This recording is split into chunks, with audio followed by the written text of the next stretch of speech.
पूछता है भारत। घर में कोई भी घटना घटे उसका समाधान नहीं होता था, जबकि बहस होती थी। टीवी बहस के जैसी, पैनल में पक्ष और विपक्ष की बात होती थी और न्यूज एंकर होती थी अनुभा गेंडास्वामी, यानी घर की सास। एक दिन किचन में दूध की तपेली खाली मिलती है। बस दोनों बहू, दोनों बेटे और अनुभा गेंडास्वामी के पति आके टीवी डिबेट की जैसी बहस करने लगते हैं। अनुभा गेंडास्वामी, पूछता है भारत, दूध वाला हमारा। अरे रे, पब्लिक टीवी पर आखिर तपेली का दूध कहाँ गया? क्या बहू में से कोई इच्छाधारी नागिन है, क्योंकि नागिन को होता है दूध पीने का शौक?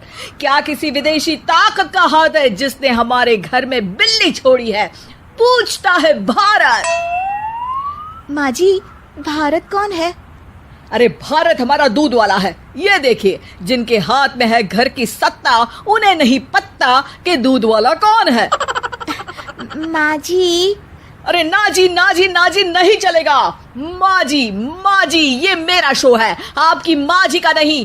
पूछता है भारत। भारत दूध वाला कि उसकी भैंस या का दूध किसने पिया? अरे माँ जी, सुनो तो। अरे कब तक सुने, कब तक? किस किस की सुने? जनता ने आज घर में चाय नहीं पी, जनता त्राही त्राही कर रही है। माँ जी, बोलने तो दो। मैं खुली चुनौती देती हूँ। कहाँ छिपकर बैठा है दूध पीने वाला? दम है तो मुझे इंटरव्यू दे, मैं बोलती बंद कर दूंगी। कहाँ छुप के बैठे हो? अरे बोलने तो दो किसी को। ये मेरा शो है, ये मेरा शो है। अरे पर तुम माँ हमको बुलाती क्यों जब बोलने ही नहीं देना है? पूछता है भारत। दूध वाला की रसोड़े में कौन था जो दूध पी गया? तपेली खाली क्यों मिली? माँ जी, क्यों बात का बतंगड़ बना रहे हो? देखिए, ये देखिए, इनके ऐसे असली चेहरे देखिए। इनका असली चेहरा देख लीजिए। जब ये मेकअप नहीं लगाती तब इनका असली चेहरा ऐसा दिखता है। माँ जी, कहाँ की बात कहाँ ले जा रही हैं आप? मीडिया का पता नहीं, लेकिन बुढ़िया का काम है सवाल पूछना, और सवाल पूछे जाएंगे। जिसे सवाल पसंद नहीं, पाकिस्तान चला जाए। माँ जी, ओ माँ जी, बोलने दो। मुझे पता है दूध किसने पिया। ये मेरा शो है, ये मेरा शो है। दूध किसने पिया ये मुझे बताने वाला पैदा नहीं हुआ है। यहाँ सच का पता चल जाएगा एक ब्रेक के बाद। अनुभा गेंडास्वामी चिल्ला चिल्ला के इतना थक गई है कि वो पानी पीती है और लंबी सांस लेने लगती है। अरे बहू, बता तो रही है कि दूध किसने पिया, सुनती क्यों नहीं? टीआरपी कहाँ से आएगी? एक ही बार में पता चल जाएगा तो। टीआरपी वो क्या होती है? अरे न्यूज 24 घंटे देखते हो, लेकिन आज तक नहीं समझ पाए टीआरपी को। जी न्यूज देखना बंद कर दो आप। एबीपी न्यूज के चक्कर में बढ़ जाएगा तुम्हारा। टीआरपी की जगह बीपी बढ़ा तो डॉक्टर के पास लेकर जाना पड़ेगा। हाँ माँ, मैं कल दूध ले आऊंगा थोड़ा ज्यादा, ताकि। ब्रेकिंग न्यूज, जिसने दूध पिला के बड़ा किया उसी को थोड़ा ज्यादा दूध दे के खरीदने की कोशिश करता है एक बेटा। दूध के चक्कर में सब दूध का दूध और पानी का पानी हुआ। अरे माँ, आज का बड़ा सवाल। अरे रे, पब्लिक टीवी पर किसने तपेली खाली की? किसने खत्म किया दूध? पूछता है भारत, हमारा दूध वाला। माँ जी, कल से नहीं होगा। कुछ भी दूध की तरह गर्मा गर्म सवाल सुन के छोटी बहू का हुआ बुरा हाल। बोली कल से नहीं होगा। जवाब दो बहू, क्या नहीं होगा? माँ जी, जवाब दो। माँ, दो ना जवाब। अरे बोलती बंद क्यों हो गई? हाँ, बोलती क्यों बंद हो गई? पूछता है भारत, हमारा दूध वाला। बोलने तो दो। बोलिए ना, जवाब दीजिए ना, जवाब दो। अरे रे, पब्लिक टीवी पर आज बोलेगी बहू या हो जाएगी बोलती बंद? माँ जी, वो माँ जी को याद करो या बाप जी को, पर जवाब दो। भैंस द्रोही, भैंस का दूध खत्म करने वाले आज बच नहीं पाएंगे। एक भी भैंस द्रोही नहीं बचेगा। सॉरी माँ जी। सॉरी बाबू, मेरा मतलब सॉरी बहू, ऐसा काम नहीं चलेगा, जवाब देना पड़ेगा। The nation wants to know. मैंने पिया है दूध। ये देखिए सच बाहर आ गया है सबसे पहले हमारे यहाँ। अरे रे, पब्लिक टीवी पर तो छोटी बहू ने पिया था दूध, लेकिन दूध की सुरक्षा में कैसे हुई चूक, पूछेंगे बड़ी बहू से। मैंने कुछ नहीं किया। एक और खुलासा, बड़ी बहू कुछ नहीं करती। कौन सी पार्टी के सदस्य हो आप? हाँ, किटी पार्टी या बर्थडे पार्टी की?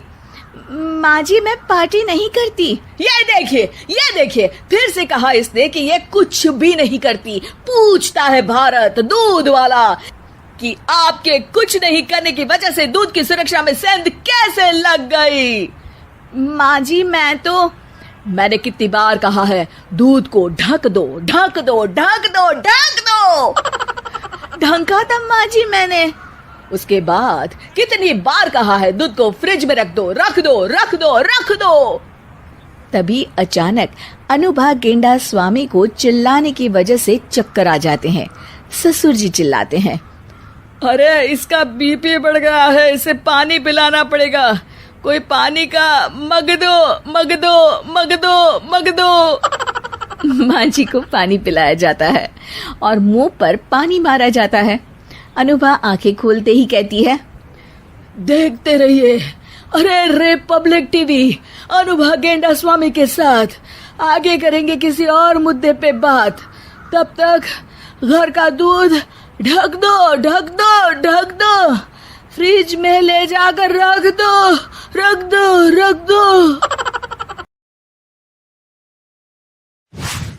प्यारे दोस्तों, आज की कहानी सुधा नाम की एक लड़की की है। सुधा एक बहुत ही आलसी लड़की थी। घर के काम करना तो दूर, वो एक गिलास पानी के लिए भी अपनी माँ पर निर्भर थी। अरे अब उठ भी जा नालायक, 10 बजे तक सोती रहती है। अरे कुछ तो घरेलू लड़कियों वाले लक्षण दिखा। सोने दो ना माँ, क्यों परेशान कर रही हो? अरे भाग्यवान, क्यों मेरी बिटिया को तंग कर रही हो? सोने भी दो इसे। लो, बाप बेटी दोनों एक जैसे हैं। देख लेना, आपकी ये लाडली ससुराल जाके हमारी नाक कटाएगी। मैं कहती हूँ अब भी वक्त है, अपनी ये आदतें सुधार ले, वरना ससुराल में तेरी सास कान खींच कर तुझे सीधा करेगी। वही तुझे सबक सिखाएगी। दुनिया में आज तक कोई ऐसी सास पैदा नहीं हुई माँ, जो सुधा चोपड़ा को सबक सिखा सके। लेकिन होनी को कुछ और ही मंजूर था। सुधा की शादी एक ऐसे घर में हो जाती है जहां उसकी सास एक रिटायर्ड पुलिस वाली थी। अब कहानी में मजा आएगा। हाँ माँ, यहाँ सब बहुत अच्छा है। मेरे ससुराल के लोग भी ना बहुत मिलनसार हैं। ठीक है माँ, मुझे नींद आ रही है, फोन रखती हूँ माँ। ठीक सुबह 5 बजे।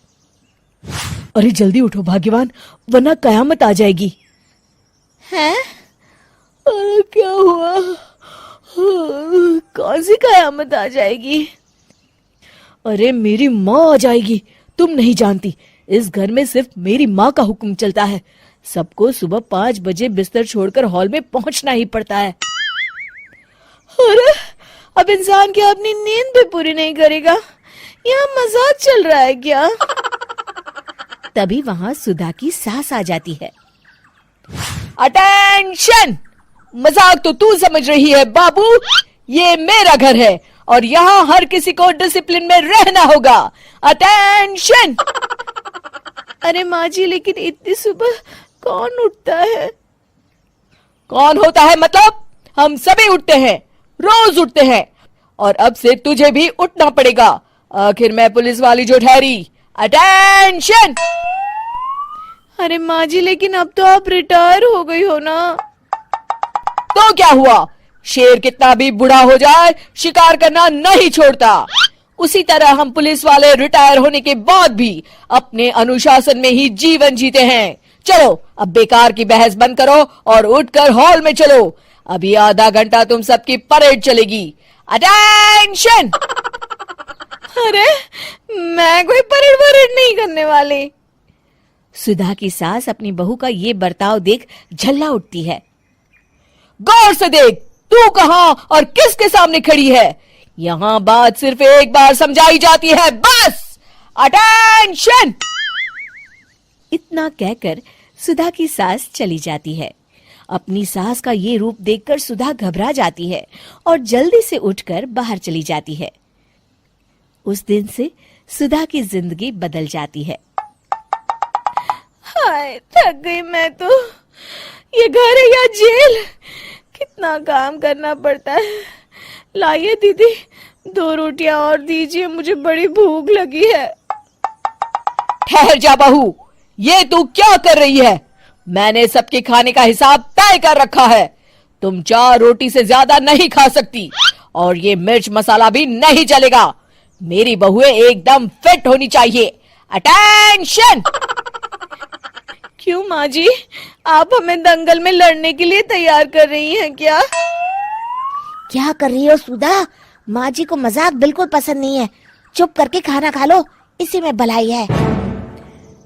इस तरह धीरे धीरे सुधा अपने सास के रंग में पूरी तरह रंग जाती है, लेकिन इसका उल्टा ही असर पड़ता है। सुधा अपनी सास से भी ज्यादा अनुशासन की पक्की हो जाती है। सुधा की सास तो सबको 5 बजे उठाती थी, लेकिन सुधा सबको 4 बजे ही उठा देती थी। दूसरी तरफ सुधा की सास की उम्र भी हो चलती है। माँ जी, आजकल आप सुबह उठने में बहुत आनाकानी करती हैं। मुझे ये सब बिल्कुल पसंद नहीं है। अरे बहू, मैं तेरे हाथ जोड़ती हूँ, भगवान के लिए अब मुझे छोड़ दे। इतने सवेरे उठना और कसरत करना अब मेरे बस की बात नहीं है। माँ जी, आप मैदान छोड़ के भाग रही हैं। आप तो पुलिस वाली हैं। अटेंशन। अरे अब कहाँ की पुलिस वाली, अब तो मैं रिटायर हो चुकी हूँ। बस बहुत हो गया। अब तुम सब जैसे चाहे वैसे जिंदगी जियो और मुझे भी जीने दो। अपनी सास को गिड़गिड़ाते देख सुधा मन ही मन मुस्कुराती है। इस तरह उस दिन के बाद से सुधा के ससुराल वाले एक सामान्य जीवन जीने लगते हैं।